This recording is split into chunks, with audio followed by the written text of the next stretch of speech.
ఇప్పుడు ఆంధ్రప్రదేశ్ రాజకీయాలన్నీ నంద్యాల చుట్టూనే తిరుగుతున్నాయి. దివంగత భూమా నాగిరెడ్డి మరణంతో ఖాళీ అయిన నంద్యాల స్థానాన్ని తమ ఖాతాలోకి వేసుకునేందుకు అధికార ప్రతిపక్షాలు వ్యూహాలు ప్రతివ్యూహాలతో యుద్ధానికి రెడీ అయ్యాయి. నిన్న మొన్నటి వరకు సోసోగా ఉన్న నంద్యాల రాజకీయం జగన్ బహిరంగ సభతో హీటెక్కింది. అన్ని రకాల సర్వేల్లోనూ ఇరుపక్షాలకు 50-50 ఛాన్సులున్నట్లు తేలింది. నంద్యాల నడిబొడ్డున జగన్ మోగించిన నాగర వైసీపీ శ్రేణుల్లో ఉత్సాహాన్ని నింపిందని, ఫుల్ జోషులో ఉన్న కార్యకర్తలు విజయం తమదేనని జబ్బలు చరుస్తున్న వేళ జగన్ నోటి దురుసు ఆ ఉత్సాహాన్ని నీరుగాల్చింది.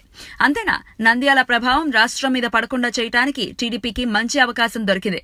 21 మంది ఎమ్మెల్యేలను పార్టీలోకి చేర్చుకున్నప్పుడు గానీ, కోర్టు నోటీసులు ఇచ్చినా గానీ పార్టీ ఫిరాయించిన ఎమ్మెల్యేలను రాజీనామాలు చేయించడానికి చంద్రబాబు వెనకాడుతున్నాడని జగన్ ఆరోపించారు.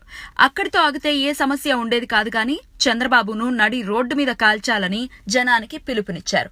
వైసీపీ అధినేత ఎక్కడ దొరుకుతాడా అని ఎదురుచూసిన అధికార పక్షానికి జగన్ చేసిన వ్యాఖ్యలు అవకాశం కల్పించాయి. లక్షలాది మంది ప్రజల సాక్షిగా, మీడియా సాక్షిగా ఒక ముఖ్యమంత్రి మీద ఇలాంటి చౌకబారు మాటలు మాట్లాడడం జగన్ అనుభవలేమికి ఉదాహరణగా నిలుస్తుంది అంటూ టీడీపీ నేతలు ఓ రేంజ్లో ఫైర్ అయ్యారు. అదొక్కటే కాకుండా తెలుగు తమ్ముళ్లు రాష్ట్రమంతటా రోడ్డెక్కడం, పోలీస్ స్టేషన్లలో ఫిర్యాదు చేయడం వంటి చర్యల ద్వారా ప్రజల్లో ఫ్యాన్ పార్టీని దోషిగా నిలబెట్టేందుకు ప్రయత్నిస్తున్నారు.